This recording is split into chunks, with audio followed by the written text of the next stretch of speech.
So your co-star was telling us that there's going to be a love triangle this season, Blaine, Robbie, and Peyton. How much fun? Yes, that is true. Which doesn't suck because Allie Michelle goes. The interesting thing is Blaine and Robbie are going to have a little fun too. So it's going to be jealousy from all angles.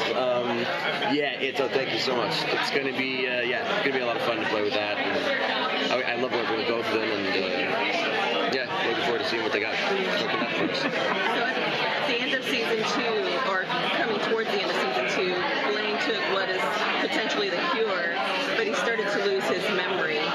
What do you think that we can see for season 3 regarding that particular side effect? The memory loss. I'm sorry?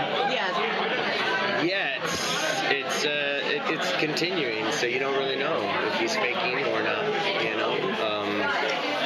And I didn't want to say that. I know, and I don't really know whether he is or not, but and I like not knowing actually.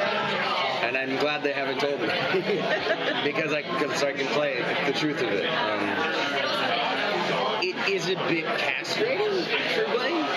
I can say that because Blaine is so fun and he's got these wonderful lines, and now that he's like just blank, he's like kind of lost in the woods. But it's it's that old soap opera trope, that fun thing to play with. But the way that you play that memory loss, it's almost unclear if you're actually faking it or not faking it. Yeah. So that's always the thing. Maybe I intended that. If Blaine's not faking, do you think he actually wants his memories back?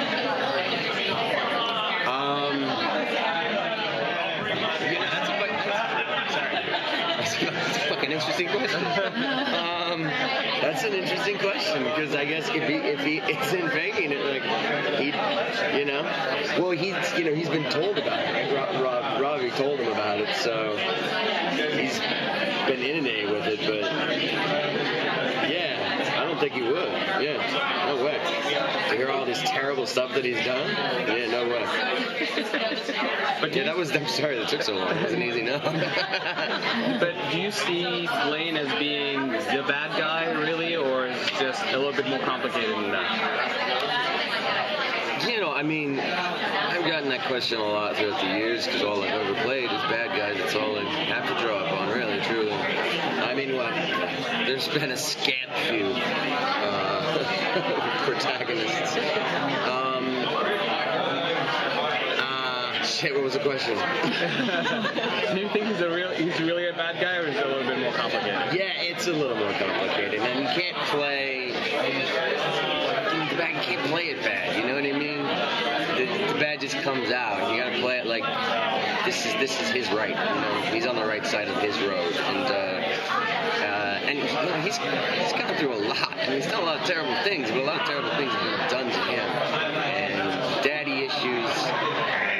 The nanny issues. It was nice to see,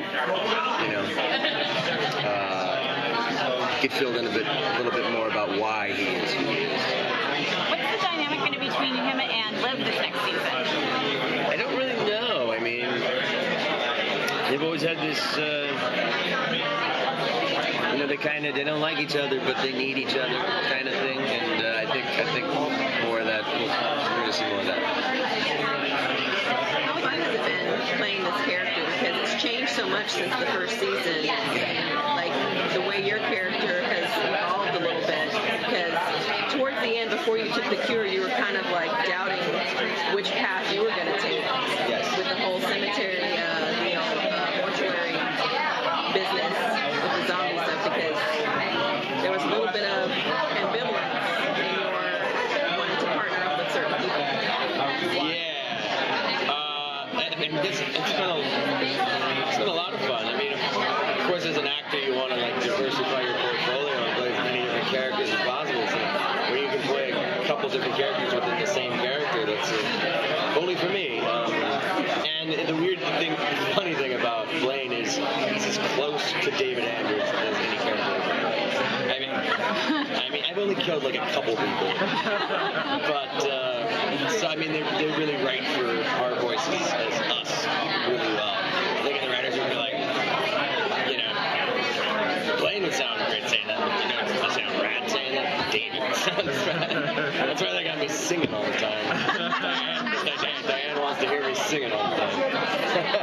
Last question. So basically, in the show, as you're saying, you played two different characters. Yeah. And so it's kind of an interesting look at like nature versus nurture with Blake.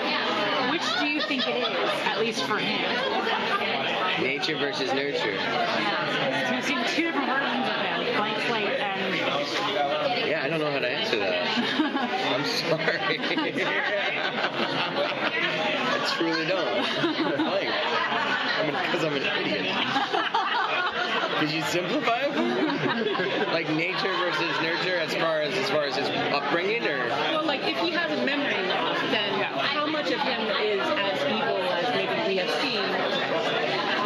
Right. What's still left of the Blaine that came out? This blank slate Blaine seems like a damn softy sweetheart. You know what I mean? Doesn't he? So I mean that's how he started. Then he started getting locked in dog kennels and shit. So nurture. Nurture. Short answer, nurture. You can cut that.